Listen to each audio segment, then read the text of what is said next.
Dans les vidéos précédentes, on avait vu que lorsqu'un atome de carbone était lié à 4 atomes, on avait une hybridation en sp3 avec donc 4 orbitales hybrides sp3 pour cet atome de carbone, obtenu à partir d'une orbitale s et de 3 orbitales p. Et lorsqu'un carbone était lié à 3 atomes, on avait une hybridation en sp2, c'est-à-dire 3 orbitales hybrides sp2 obtenues à partir d'une orbitale s et de 2 orbitales p. Dans cette vidéo ici, on va s'intéresser à l'exemple de l'acétylène qui a pour formule brute C2H2 et la formule développée est ici. Et dans la molécule d'acétylène, si je regarde ces deux atomes de carbone ici, je constate qu'ils sont chacun liés à deux autres atomes uniquement. Donc ce carbone-là est lié à cet hydrogène et à ce carbone est également lié à un carbone et un hydrogène. D'un point de vue géométrique, il a été démontré expérimentalement que la molécule d'acétylène est linéaire, avec donc un angle de liaison ici d'environ 180 degrés. On va donc avoir besoin d'un autre type d'hybridation que sp3 et sp2 pour expliquer ces caractéristiques et expliquer pourquoi ces carbones ne sont liés qu'à deux atomes et qu'on a une géométrie linéaire dans la molécule d'acétylène. On va partir pour cela de la configuration électronique du carbone. Donc on sait que pour le carbone, on a une configuration électronique pour les électrons de valence 2s2, 2p2. Et dans un état très légèrement excité, on a un électron de l'orbitale 2s qui passe dans les orbitales 2p. Et on a donc cette configuration ici, 2s1, 2p3. Donc on a 4 électrons de valence pour le carbone. Et dans cette configuration électronique d'état légèrement excité, on a les 4 électrons qui sont non appariés. Alors pour le type d'hybridation dont on va avoir affaire ici pour l'acétylène, on va avoir besoin d'obtenir deux orbitales hybrides puisque nos atomes de carbone sont liés chacun à deux autres atomes. Et donc pour cela, on va prendre l'orbitale 2s et une des orbitales 2p et avoir une hybridation entre les deux. Donc au niveau de mon orbitale 2s, je vais monter le niveau d'énergie comme ceci. Et au niveau de l'orbitale 2p, je vais descendre un petit peu le niveau d'énergie comme ceci. Donc je vais obtenir deux orbitales hybridées à partir de cette orbitale s et cette orbitale p. Et il va me rester deux orbitales p non hybridées qui sont donc au même niveau d'énergie que les orbitales p ici. Ces orbitales hybridées ici ont donc été obtenues à partir d'une orbitale s et d'une orbitale p. Il s'agit donc d'orbitales hybrides qu'on appelle sp. Et si je place mes électrons, j'ai donc un électron dans chacune des orbitales sp et un électron dans chacune des orbitales 2p qui restent non hybridées. Ces deux carbones ici sont donc tous les deux hybridés en sp. Alors, quelle va être la géométrie, la forme de ces orbitales sp? Donc les orbitales sp ont été obtenues à partir d'une orbitale s qui est une orbitale sphérique, comme ceci, et d'une orbitale p qui est une orbitale en forme d'altère. Et on va obtenir alors deux orbitales sp avec un lobe principal et un petit lobe en dessous. On dit qu'on a une forme d'altère déformée pour cette orbitale sp. Alors lorsqu'on va représenter sur un schéma les orbitales sp, on ne va pas représenter le petit lobe ici, sinon ça serait trop compliqué au niveau du schéma, on n'y comprendrait plus grand chose, donc on se contente de représenter le lobe principal. Alors ces orbitales sp, comme elles ont été obtenues à partir de une orbitale s et une orbitale p, on va avoir un caractère partiel d'orbitale s de 50% et un caractère partiel d'orbitale p également de 50%.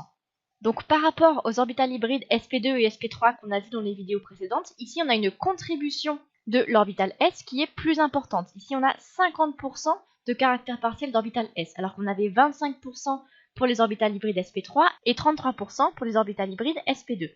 Et les orbitales s qui ont donc cette forme sphérique, elles ont une densité électronique qui est plus proche du noyau.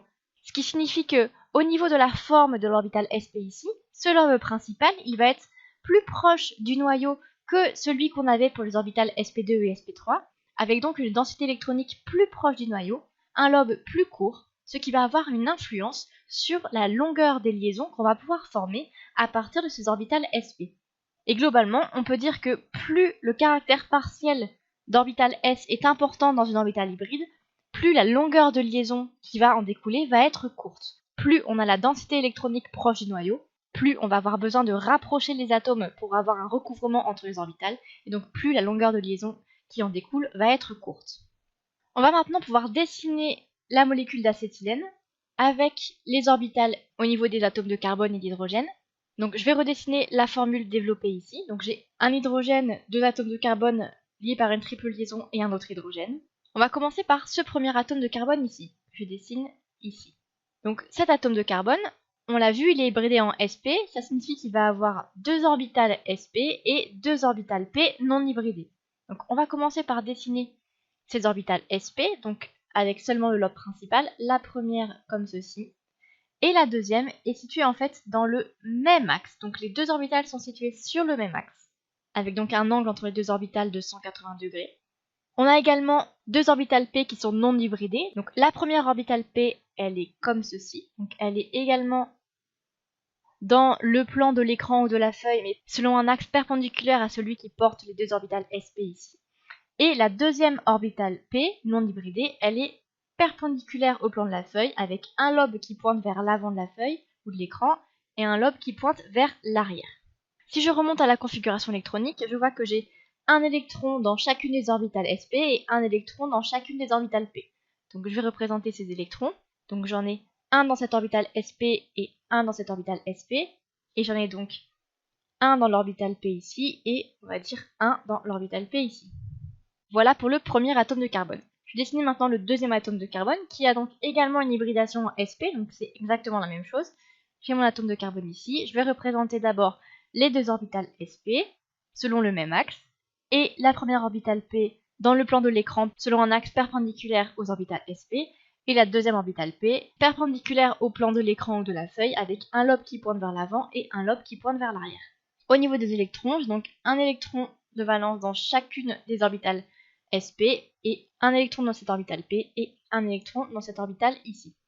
Il me reste maintenant également à renseigner les hydrogènes, donc ils ont donc une orbitale s non hybridée.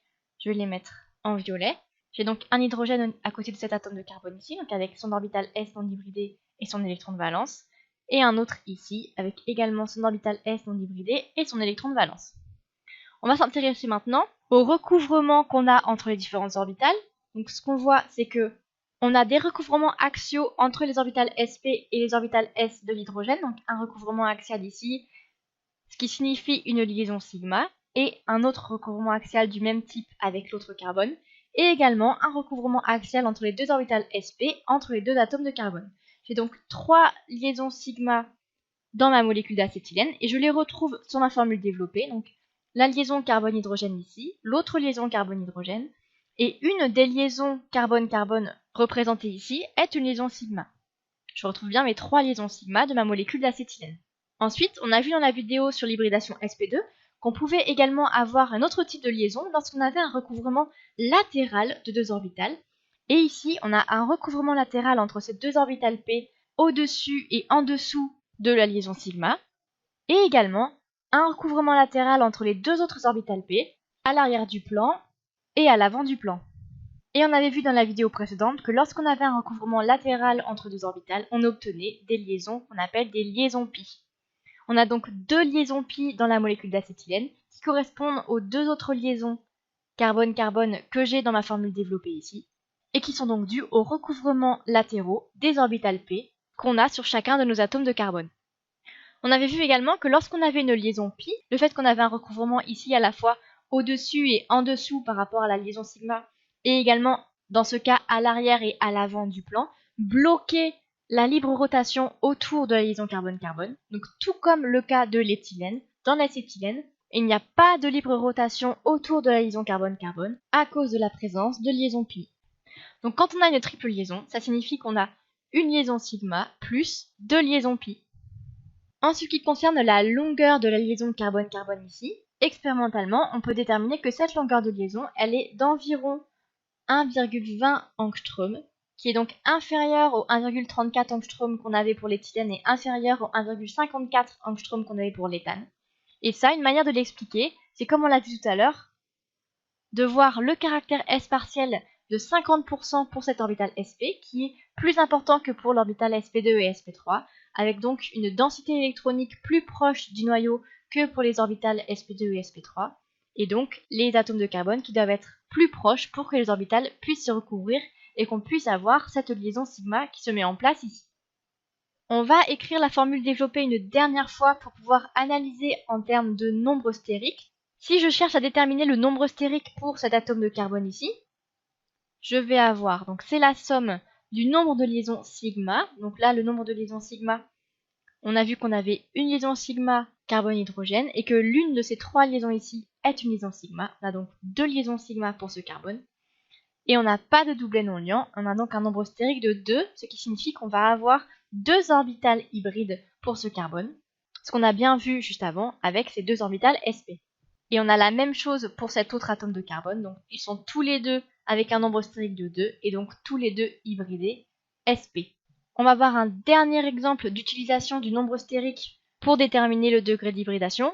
C'est le dioxyde de carbone. Donc, le dioxyde de carbone, j'ai un atome de carbone central qui est lié par 2 doubles liaisons à 2 atomes d'oxygène, comme ceci.